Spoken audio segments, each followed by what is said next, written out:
Ya, Saudara, setelah 2 kali dipanggil KPK, Menteri Pertanian Syahrul Yassin Limpo penuhi panggilan KPK hari ini.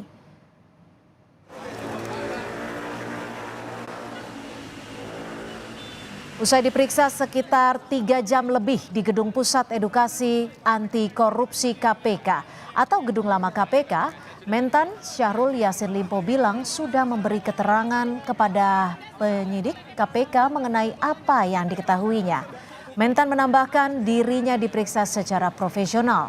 Syahrul Yassin Limpo berjanji akan tetap kooperatif jika suatu saat KPK kembali memanggil dirinya untuk diperiksa.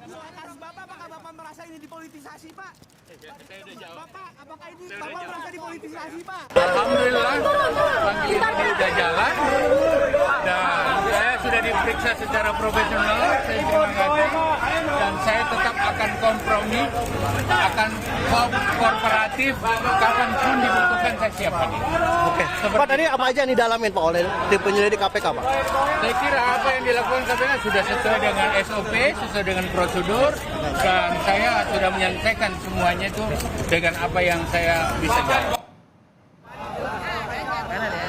KPK masih akan memproses dan menyelidiki lebih lanjut terkait keterangan dari pemanggilan Menteri Pertanian Syahrul Yassin Limpo hari ini. Menteri Pertanian Syahrul Yassin Limpo telah selesai menjalani pemeriksaan pertama kasus dugaan korupsi di Kementerian Pertanian.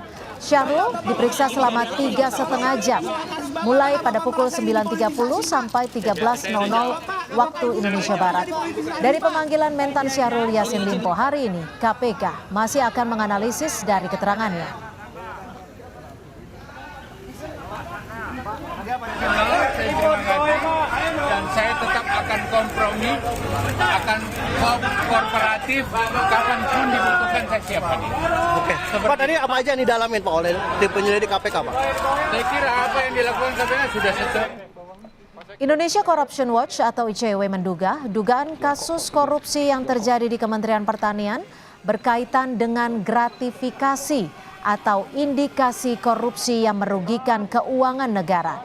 Jika gratifikasi, maka ada penerimaan tidak wajar yang diduga diterima penyelenggara negara.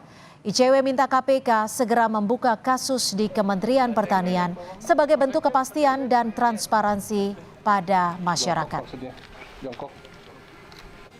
Kalau kita merujuk pada sejumlah pemberitaan, setidak-tidaknya ada 2 potensi tindak pidana korupsi yang terjadi. Pertama, tentang tindak pidana korupsi gratifikasi. Kemudian yang kedua, indikasi korupsi dengan dimensi kerugian keuangan negara. Kalau memang itu ada tindak pidana korupsi gratifikasi, berarti ada penerimaan yang tidak wajar diterima oleh seorang penyelenggara negara. Dalam hal ini kemungkinan adalah Pak Menteri Pertanian.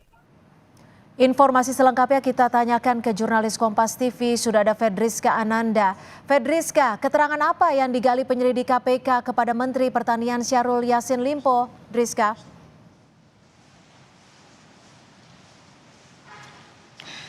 Ya, Cynthia, yang jelas pemeriksaan Menteri Pertanian Yassin Limpo pada siang hari ini merupakan terkait dengan dugaan tindak pidana korupsi di lingkungan Kementerian Pertanian. Namun menyoal soal apa, inilah yang hingga kini kami masih menunggu dan juga mencari tahu. Lantaran hingga kini KPK juga masih belum memberikan detail terkait dengan dugaan tindak pidana korupsi yang menyeret nama Menteri Pertanian Yassin Limpo.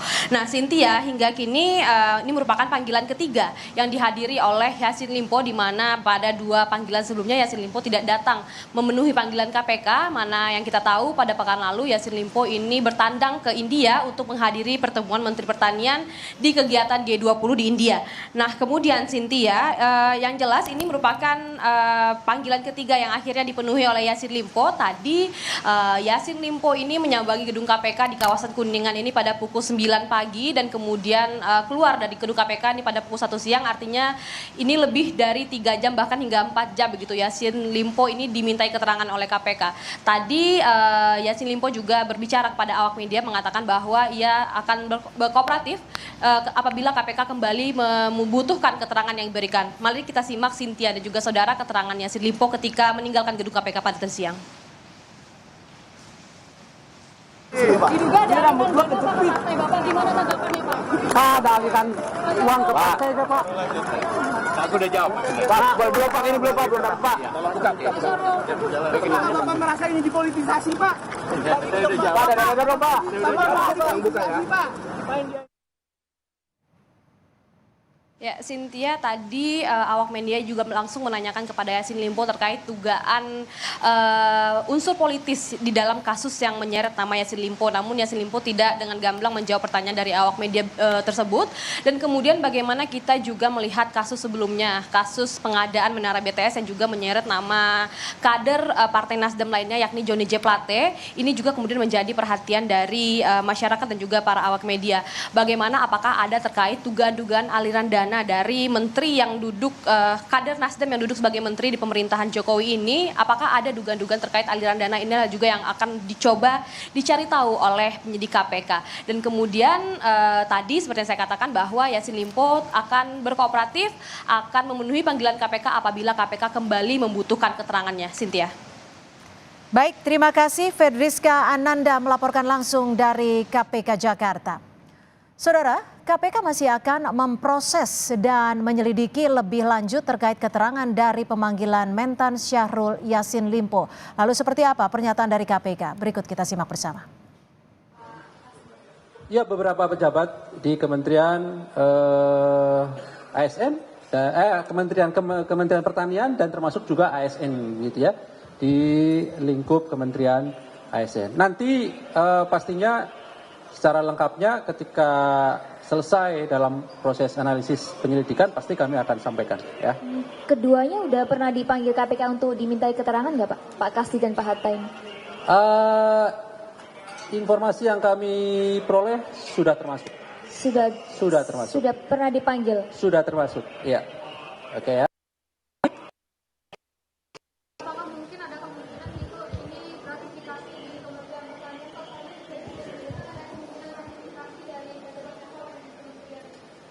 Ya, korupsi itu kan ada 30 tipologi. Jadi yang perlu sebagai pemahaman, korupsi itu ada 30 tipologi. Tidak hanya pasal 2, pasal 3 yang selama ini kita tahu ya, misalnya berhubungan dengan kerugian keuangan negara. Tetapi 28 tipologinya sangat mungkin, baik itu gratifikasi. Saudara, informasi